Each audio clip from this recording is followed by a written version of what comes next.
Welcome back to Fitbody Secrets. This is Flip Cheryl, where my mission is to bring you guys inspiration, education, and a ton of tips to help you on your fitness journey. And today I'm going to start with a rant. And if you hear that little meow in the background coming up to say hi, he's the rant, because I am re-recording the episode that I did last week because he decided yesterday to spill my entire mug of coffee on my laptop computer that was less than a year old. So it was a super stressful couple of days for me. But hindsight is I spent a lot of time being angry, being upset, stressing about the money that I was gonna have to spend on a new computer and all of these things. But at the end of the day, like I tell all of my clients and tell all the people that I talk to, is like, it could have been worse, right? Like, I could have had a third-degree burn on my arm or something like that and had to go to the hospital.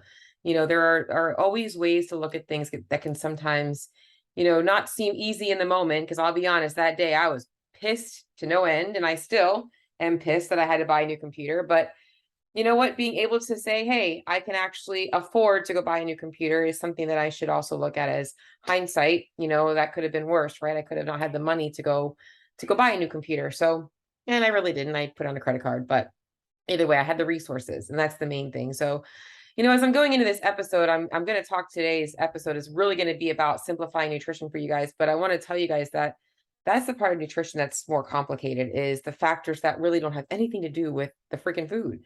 It's how we react to stress and how we react to our life and what we've been conditioned to do for so long. And in that day, in that moment, that's what happens to people. And they're in their day and they're trying to stay committed to their results, but then something happens, and then before they know it, the last thing they're thinking about is what they're eating. So anyways, that was my little rant, because I'm angry that I have to re-record this podcast episode, because it's kind of like one of my favorite things to talk about, because it's probably one of the things I'm most passionate about. It's my main goal with all of my clients, is that in this day and age, there is a ton of information out there. And it's really easy to get hung up in all of the little intricacies and all the, well, what about, keto, and what about insulin sensitivity, and what about sugar, and what about, how much should I be working? There's just so many things. And what about gluten and food? Just so many things that people tend to focus on. And there are some cases where those things matter. There are definitely some conditions where I might have people kind of watch those types of things, but it's after the foundation was created. And it's also looking at a person's body composition and their body fat percentage, and looking at all these things to see if the food that they're looking to change, or these more extreme measures that they're looking at, are really going to make the biggest difference, or if just keeping things simple and actually starting from a good foundation is what that person needs. And here's the way I explain it to you guys is this, is, I grew up, and I've talked to you guys about my story before, is I standard American diet, very traditional Italian food. My family's half Italian, so we did eat a lot of Italian food, but also American. So it was growing up on things like macaroni and cheese and French fries and cheeseburgers and Capri Suns and Kool-Aid and Coca-Cola. It was not a diet, built around oatmeal and eggs and chicken and vegetables and sweet potatoes.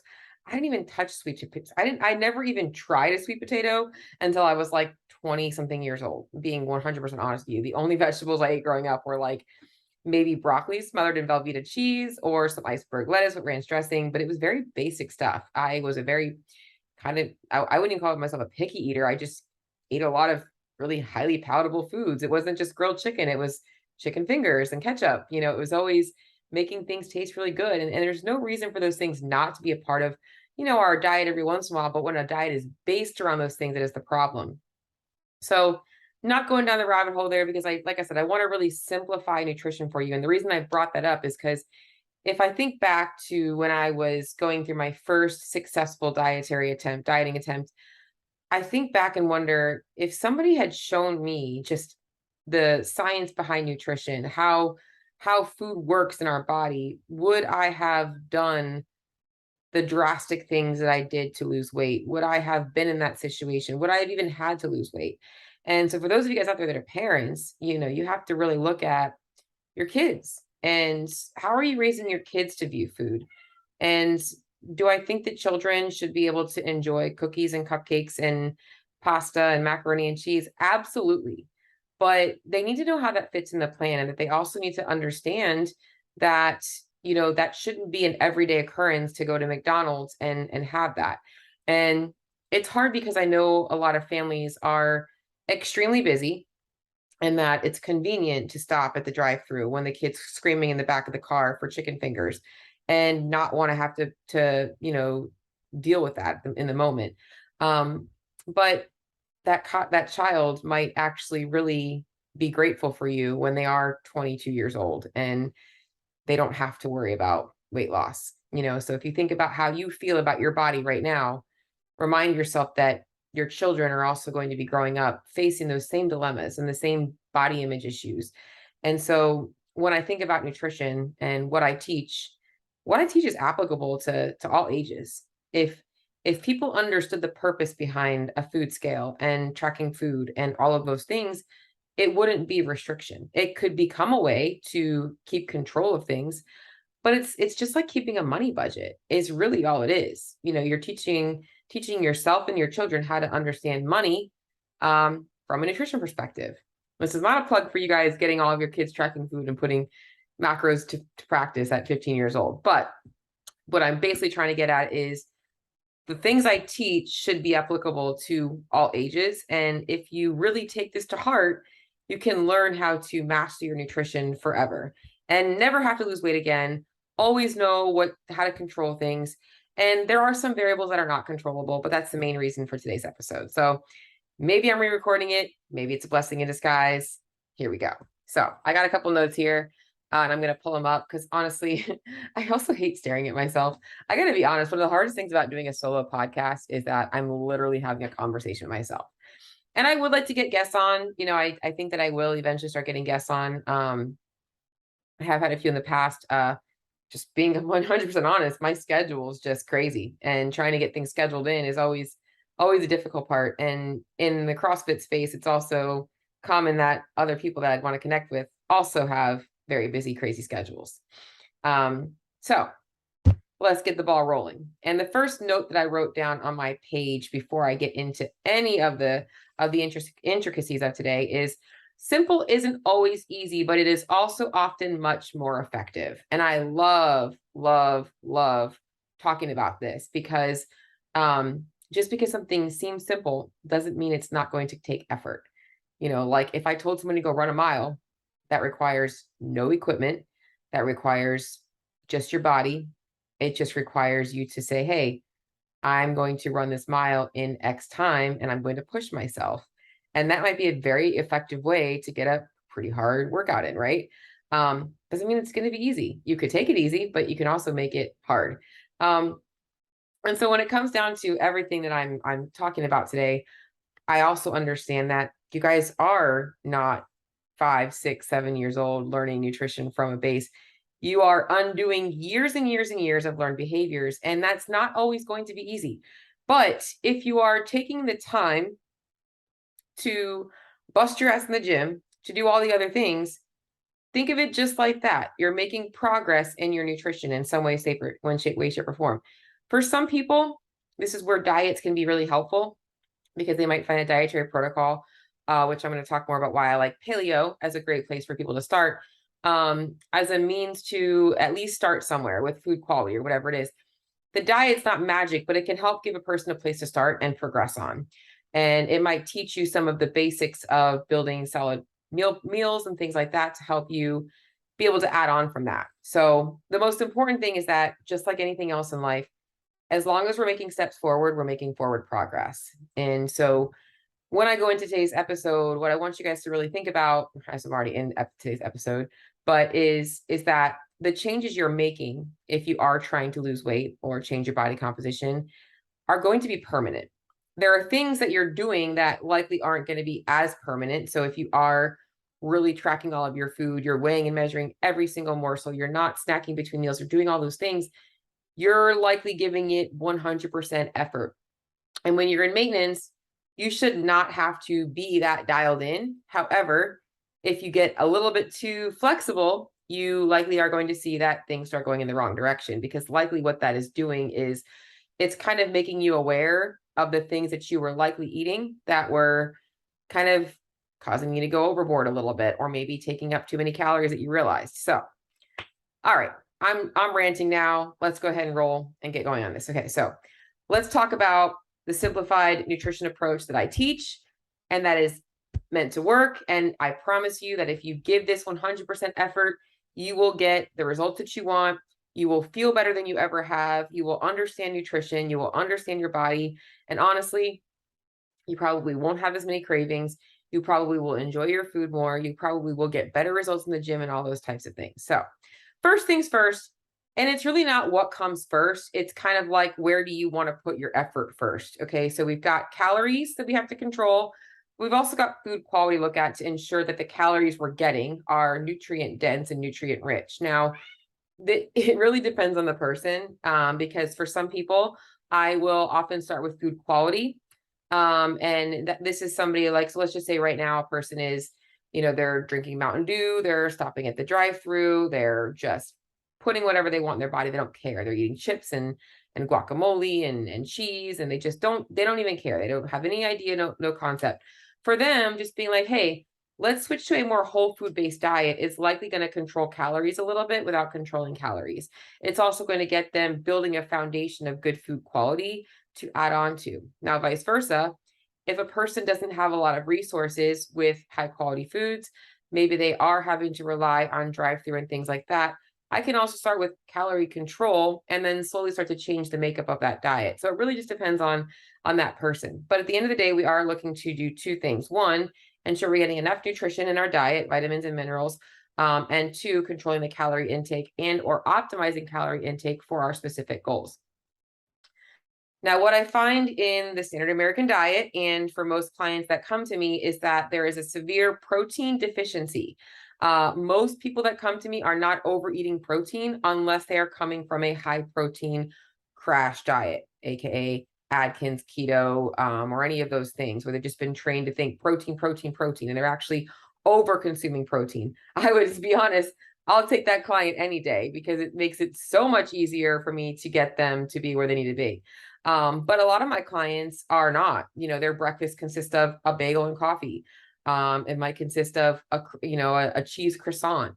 They're so protein deficient, and they don't understand the importance of protein, not just from a body composition perspective, but from a health perspective, how it plays a factor in our immune system, our skin, hair, our nails, our muscle building potential, our bone structure. There's so many things that protein does, immune system, everything, that if we're protein deficient, that is the first place we need to start. And so whether that person is going from a food quality perspective or from a calorie perspective, we are looking to optimize protein. And there are really two ways you can do that. Like obviously you're just weighing and tracking your food out using calorie control, but pushing protein. Or on the food quality perspective of things, you're almost overshooting a little bit. You're like, if you think it's 4 ounces, you're getting 6 ounces, and every single meal is protein. This is where I said I'd talk a little bit about paleo. It is why I do think that paleo is a great quote unquote dietary protocol to follow for people that are looking to really get a good solid foundation of base, because it does teach a high protein, high vegetable based diet. It's just not always easy for people who do also enjoy a lot of the other foods. So that's really the main thing. Is number one is we're really trying to get calorie control, and we're also trying to get food quality. Now, when it comes to building this foundation, this isn't an all in or all out approach. It shouldn't be, I'm 100% quote unquote paleo, and I'm using paleo as an example, but whatever diet you're on. And I'm not ever allowed to have those things. Finding that blend of nourishment and pleasure with your food is so important and key for sustainability. And it really comes down to your personality. I honestly, I enjoy all of the foods I eat. And I would say, quote unquote, my foods aren't always the highest quality, but it doesn't mean that they're necessarily bad quality. I don't eat a lot of fried foods. I really don't eat any fried foods, anything that's super heavy.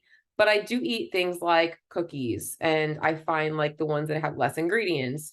I eat crackers and cereal, and I eat those things. I just try and find the ones that are obviously limiting the amount of ingredients, almost as if I was making them at home, is kind of my thing, because obviously that's just a food quality based thing. I'm trying to really minimize a lot of the white flours and things like that. That's a personal choice. It doesn't necessarily always have to be that way.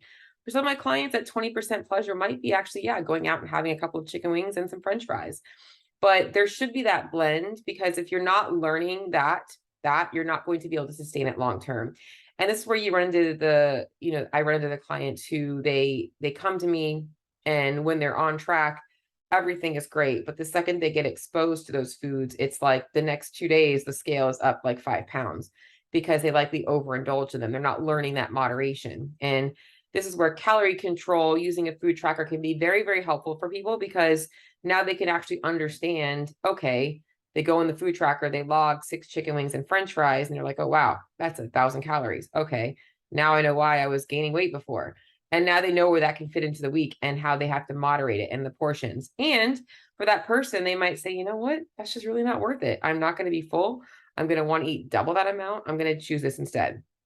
And that's a personal choice that a person will make. Now, the second thing to talk about when it comes to nutrition that becomes an issue besides the protein is that most people are entirely too busy, and they tend to kind of just wing it with their nutrition. And this is where you get a lot of convenience foods, a lot of, just a handful of this, a handful of that. And they're never really having any structure to their food. So, and as I'm going into this, I want to kind of really give you guys the basics and kind of, break it down into what matters most. So as I'm kind of reflecting on part one, is we've got to build a solid foundation. And that should be primarily 80% whole foods. We want a lot of lean proteins, veggies, limited, some starchy carbs with, minimal ingredients, rice, oats, sweet potatoes, regular potatoes, fruits, things like that. And really giving those foods for pleasure a place in your diet, but not making them your whole diet. So if your breakfast right now is a Starbucks, Frappuccino and a donut, you might be being like, all right, I'm going to change to a Starbucks, vanilla latte, and I'm going to get, the egg souffle bites or something like that instead. So you're trying to balance things out. So food quality, and then obviously calorie control. The next piece of the puzzle that I think is also important, it kind of goes hand in hand with all these things. And that's why it's like, this isn't really a what came first or what to focus on first. It's kind of the components of understanding nutrition is food quality, calorie control, and then how do we build meals, right? So this is a big problem with a lot of the standard American diets, is that there's no real structure to meal building or snack building. It's just, I'm hungry, I'm craving salty, I grab chips. I'm hungry, I'm craving sweets, I grab a handful of candy. Or I'm hungry, I want dinner, I'm going to make pasta. And it's where they don't understand how those things are good components to have in your diet for that 20%. But how do we actually build meals and snacks? Well, for the most part, the majority of your meals and snacks should be composed of a protein, a carb, a veggie, and some form of fat. And I say some form of fat because oftentimes we don't have to actually think about adding fat. It's often already part of the meal naturally. So if I'm having eggs and toast for breakfast, obviously the eggs are going to have some fat in them. So I'm going to have to actually add fat to that meal. Vice versa, if I'm having like shrimp and rice, I might want to add some fat to that meal because there is no fat in shrimp. There is no fat in rice. And then the vegetable intake should be a component of at least 2 meals a day. I like people to get it in at lunch and dinner. My biggest suggestion is always like, hey, get a big ass salad at lunch and then get some form of cooked veggie at dinner, because that's usually when you guys will be able to cook, is at nighttime. And that's kind of pretty much staple and standard across whether you're trying to lose weight, gain weight, or looking to optimize performance or anything else in your life, because those are the kind of the key components of getting the nutrients that you need, and also will make you feel more satisfied at those meals. So that if you do decide you want to have a cookie or a piece of candy, now you don't want 10 pieces of candy because you just had a nice big meal. It'll kind of, obviously you'll be more satisfied and a little bit less. So meal building basics, you should have a good amount of protein for most women, 4 to 6 ounces for most men, somewhere in the 6 to 8 ounce range. And that's going to give you guys about probably 25 to 35 grams of protein for women.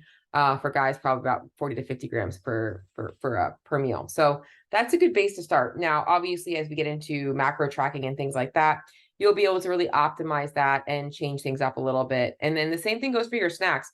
Rather than just having, a bag of chips, maybe you're having chips, but you're having some protein with it.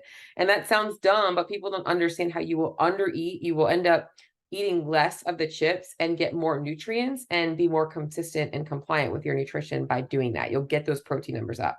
So meal building basics and snack building basics, there should always be components in all of those things. And Another plug for, CrossFit. And I will say this. I'm speaking to a lot of CrossFitters out there. I know that. And that is the one thing that I will say that CrossFit got right, is they kind of blended paleo and zone together. So they understood that there's a food quality component and there's a food quantity component. And those two diets were kind of combined to create a plan that would actually help a person achieve those things. Now, obviously, there are a couple of problems with the zone diet with CrossFit. Tends to be very, very, very low calorie. And if you are, putting in hours in the gym, you are likely going to be deficient. And I walk that route because I obviously am a very big believer in the CrossFit methodology. And I gave everything that I did when I first started CrossFit 100%. And I was under fueling my body and it was causing me to binge on the weekends and I was gaining weight. So we'll go down that rabbit hole maybe in another episode. So we're looking at calorie control, quality, and meal building basics. Now, let's talk about, this is essentially the foundation, right? This is where, we've got this solid foundation of our basics. But when we're talking about specific goals, and this is where I'm going to be speaking to a couple of different populations. For some people, they're like, I don't know why I can't lose weight. Doesn't matter what I do, I can't lose weight. Well, the one thing you're not doing is putting yourself in a calorie deficit. If you are not losing weight, you are not in a calorie deficit. And when it comes to calorie deficit, what am I meaning by that? Well, we all have a calorie budget. We all have an amount of calories that our body needs to be optimal. And for some people, from years and years and years of chronic dieting, that number has been skewed on the lower end. For some people who have a considerable amount of body fat, that number might be a little bit higher than they think. But regardless, there's a number. There is a number that we all have. And then essentially what it's taking into consideration when we're thinking about the number is obviously how many calories we're burning just to sustain life, our lean muscle tissue, and our daily activity. And then when it comes to our food does play a factor in our resting metabolic rate because higher quality food does also require energy to break down. We're going to go down that rabbit hole in a little bit. Like I said, I'm trying to keep it simple for you guys. But if a person says, I don't know what to do, I cannot lose weight, it means that they're not in a calorie deficit. So we've got to create that calorie deficit. Now, on the opposite end of the energy spectrum, if you are looking to gain muscle, you actually want to put on mass, you should be eating at maintenance and a slight calorie surplus. And that's also where you should be for optimizing performance. And this is where you're kind of watching weight. If you're trying to gain, you should be gaining very slowly. Like I think they say it's like less than 10% per week of your body weight. And I might have that number completely wrong, but I think it's about that. It might be per month. But it ends up being like half a pound a week at the most, because that's going to allow you to minimize body fat while actually maintaining or while making sure that you're putting on muscle mass. Now, your training needs to also be in line. You need to be strength training. You need to also be recovering from your strength training. That means getting enough recovery and enough sleep. That's when your body's going to rebuild that muscle tissue. But I am going to speak mostly to calorie deficits today because honestly, those of you guys out there looking to build mass and perform better, you ain't going to have a problem because you're like, man, I get this. I want to eat more food because I want to perform better. But it's the fat loss perspective that gets really, really frustrating for people because, you probably said, I've tried counting macros. I've tried counting calories. I've tried these things and it doesn't work. And I'm going to be honest, it does work. It is the only thing that works to lose weight. However, there are some things that might be causing you to not actually get the results that you want. And that's the main reason for simplifying nutrition today.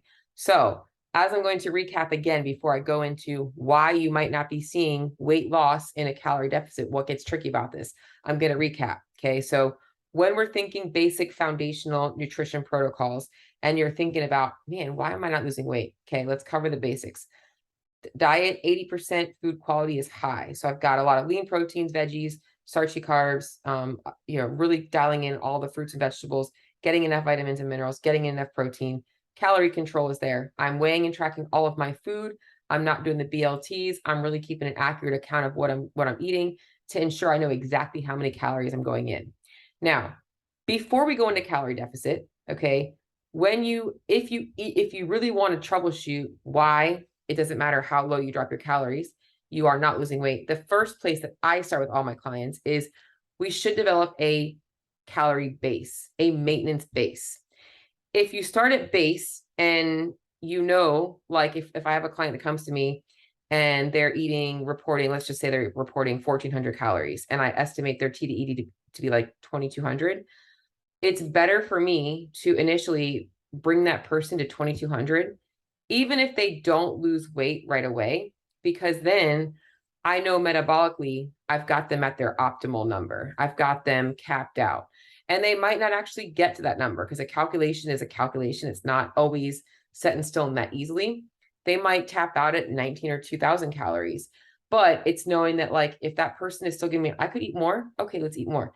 If the weight's not creeping up, even better. So if we get that person's calorie intake budget up and they're optimized, now when I drop back down, when I put them in a calorie deficit, it makes it way better. Because if a person comes to me and they're reporting 1,400 calories and the weight's not going anywhere, as I mentioned, it means they're not in a calorie deficit, which means one of two things: accurate tracking is not there, or that I would then have to drop calories more from that number in order to see weight loss because their deficit's not there, which isn't always the right thing to do, because the further you drop things, obviously the more adaptation that happens. And that's why calorie deficits can be very tricky. So I'm going to kind of go into a couple of things now that are not food related that are going to affect this whole nutrition thing, because when it comes down to it all, I've covered the basics. That's as simple as nutrition is. Food quality matters. Food quality quantity matters more for fat loss. Really making sure we're getting in enough of those things. And I keep recapping it because that's really the basics. And so, but now as I talk about the troubleshooting part of it, really think about those things first. Now, here's where calorie deficits get tricky. So when it comes to food quality, why I push food quality, because there's a lot of diets out there that are like, you don't have to worry about what you eat. If it fit your macros, it's fine. Totally true. 100%. You could do if it fits your macros, and you will lose weight because calorie control is there. However, food has a thermic effect of feeding, and the types of food you eat are going to burn more or less calories. So this is part number one, is if a person is eating 1,300 calories a day and they're filling it with coffee creamer, protein bars, chips, maybe a little bit of chicken, protein shakes, cookies, and they're filling their diet with those things, there's going to be less of a thermic effect as if a person who is eating oatmeal and egg whites and avocado and broccoli and spinach and lots of fibrous foods and lots of animal proteins and Greek yogurts and things like that, because those foods, some of the foods are actually not even absorbed. Some of the calories aren't even absorbed. Two, because there's more nutrients in those foods, a lot of those nutrients are being used differently. And three, the amount of energy it takes to break down those foods is also put into a factor. So a couple of other things that these things do when you're filling your diet with these types of foods is, those of you guys out there with hormone issues, blood sugar issues, all those things, those types of foods, because they don't cause as much of a spike in your insulin, can often help to optimize energy intake and optimize hormone balance, optimize blood sugar, all of these different things. So it's not so much about avoiding or labeling foods bad versus good. It's just knowing that some foods are going to be better for the body's thermic effect of feeding and overall well-being than others. So, and that's where like having that 80-20 is so important. So this is where part of the calorie deficit gets tricky is, yeah, science says, you're not in calorie deficit. You're not. I have to drop calories more. So even though you should be losing weight at 1,400 calories, if all of those calories are being absorbed, and if you just change your diet, I might not have to change your calories at all if that person just shifted to a more food quality based approach. I hope that makes sense, because that's what I really want you guys to understand, is sometimes it's not just drop calories. Sometimes like, well, hey, if you're already reporting hunger and we fill your diet with a little bit more satiating foods, you might actually start to lose weight more without dropping weight. And guess what? Feel better. So that's part of the calorie deficit thing that can be tricky. The second piece of the calorie deficit thing that can be tricky is inconsistencies in a person's life, and not just in their nutrition. So, and this is where, like, when it comes to changing body composition, things have got to be consistent. It's a goal. It's not, if you're working on a goal, you're not just doing it when you feel like it. It's, I go to the gym 3 times a week, every single week, or I go to the gym 5 times a week, every single week. I walk, twice a day, every single day. Whatever it is you do in your normal life needs to be consistent. And what I find is that people don't understand how those inconsistencies in your lifestyle also affect your caloric needs. And so it's really important to also, if you are working on fat loss, to try and really work on keeping all of your things as routine and consistent as possible. And that goes from, and that might be that you don't train on the weekends. That's fine, but it's consistent every single week. People tend to always focus on like one day. They're not looking at the whole picture. And it's a bigger picture than just 1 or 2 days. It's really weeks and weeks and weeks. Weight loss, or fat loss, I should say, doesn't happen in one day. It takes time. So another inconsistency in a person's life is their sleep and their stress levels. If you are, going from sleeping 7 to 9 hours one night to 2 or 3 hours next night, and doing that for 3 days, and then you're under high stress, that's also going to affect obviously your calorie output. Guys, if you're freaking tired, you feel sluggish. Do you think you're burning as many calories as when you feel bright and alert? No, you're not. It's true. You're burning less calories just sitting when you're tired. It's just part of life. So the more consistent you can be in your life, the better. So that's the main thing. Now, the next thing that I'm going to go into that is really tricky with calorie deficits is, and obviously fat loss, is honesty. And this is such a hard topic for me as a nutrition coach, because you never want to like accuse a client of like not being honest with their food journal. But I also know that there's times where it's like common sense says you're probably not being honest. And this is the case when I get a food journal where like Monday through Friday, they're reporting, 17 or 1800 calories.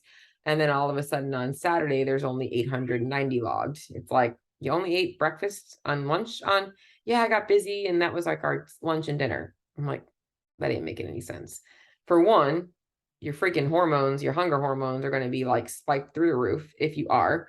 Otherwise, metabolic, there is a problem. And two, like, it's the weekend. Like, I'm not that condition. Like if it was like a Monday and you're like, I got sick and tired and I got home from work and I just went to bed at 6 o'clock, that might be a different story, but that's not usually the case on the weekends. And I know that. So that's the main thing. I just kicked my cat off of me because he's driving me crazy.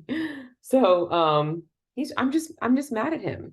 I cannot believe he did it to my freaking coffee yesterday. And now he wants food, and he's gonna wait till his feeding time talking about food. He's on a meal schedule. He's got a little cat feeder and it spits out food every 4 hours or so. I know, but anyways, so the trust factor is huge as I'm going into the closing part of this. If Simplified Nutrition thing is, you got to be honest with yourself and with, your coach, if you have a coach, or your food journal. If you're not being honest, then you're only stopping yourself. And this is where I'm like, I'm so frustrated. I don't know what I'm doing wrong. And I'm like, well, you're not tracking everything. Like that's really hard. And I get it, like people are like, well, I don't know, it's so much work. It's not really that much work. Think about it this way, like if you're eating that many times a day, it's probably part of the problem. You're probably eating too frequently. So it's like, it's troubleshooting your nutrition.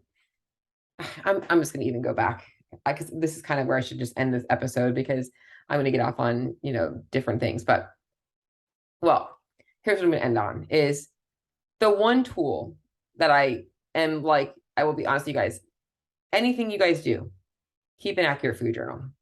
You really want to troubleshoot why your performance is down, why your fat loss isn't happening, why you have no energy, keep a food journal. It is eye-opening.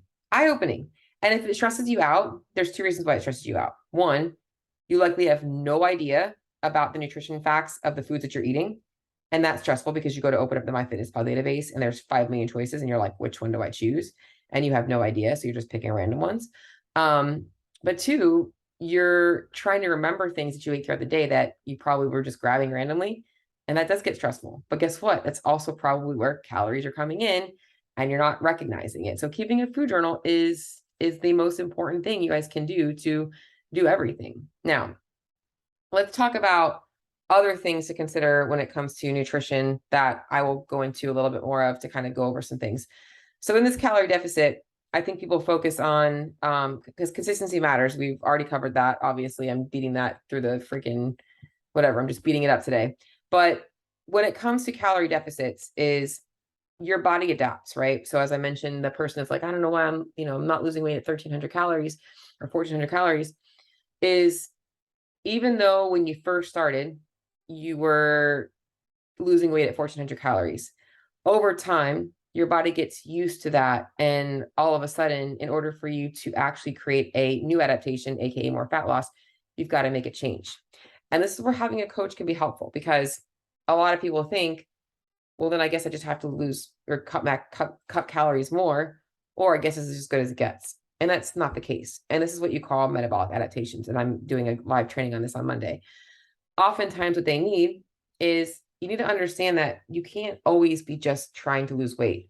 Your body also needs breaks from that. And if you want to be more successful long term, that a better way to do any kind of fat loss protocol is to, and I would like to say that there's a time, but it's really dependent on the person. And I kind of like looking at amount of pounds. And if we can kind of look at it, like if a person loses like 15 pounds and then their weight's kind of sluggish, it's probably time for them to like, okay, let's take a little break and then we'll hit it again. And really the amount of time that person's been cutting for, they should probably take at least half the amount of time, if not the whole amount of time, to try and work on maintenance. And that's also part of the problem with obviously people that are impatient and just want to lose weight, is that they don't want to take that time to have that maintenance time. But that's also what's holding them back from seeing results. The maintenance part is so important. So also reminding yourself that, as I started this episode, is talking about how the principles are the same and that we build from a foundation, and all we're really doing is tweaking the amount of calories. So for maintenance, for performance, for optimizing health, and obviously for building muscle, we're looking at maintenance or a slight surplus. For fat loss, we're looking at a little bit of a deficit, and it's really not that much more complicated, aside from all the other factors that I just mentioned, like lifestyle and food tracking errors and things like that, which I'm going to actually record my next episode on. I think it's just kind of some food tracking errors that I see. But yeah, so here's the basis that I want you guys to know, because I really wanted to kind of keep this episode somewhat simple for you guys. And I know I've kind of been off on a couple of tangents, and I'm going to keep saying the same thing. Okay. So calorie control is key. Maximizing the amount of nutrients of those calories is the next step, because that's going to allow you guys to make sure that you're really optimizing the thermic effect of feeding and getting your body getting enough nutrients. And then it's tweaking calorie intake based on your goals. That's really the basics of nutrition. And it's not much more difficult than that. Last piece is obviously lifestyle, keeping things consistent there. So if you have questions about nutrition that are, and this goes into anything, guys, whether you have metabolic issues or anything like that, if you're not starting with this, all the other shit doesn't matter. All the diet protocols, all the fix my insulin, fix that, like start with the basics. If you cover the basics and the basics don't work, that's when you start going down the rabbit holes. But until the bases are covered, all that stuff is literally just, it's distractions. It's distractions from the work at hand. And as I started this episode with, simple is not always easy, it's true, because the easy way usually is not the best way. Usually the right way is a little bit more difficult. And I know that this isn't always easy, and that's why I do try and guide people as much as I can. So if you guys do need help with nutrition, you want a little bit more information on what I do with my clients, shoot me a message, shoot me a DM, fill out my Clarity Call application, and I would love to connect with you.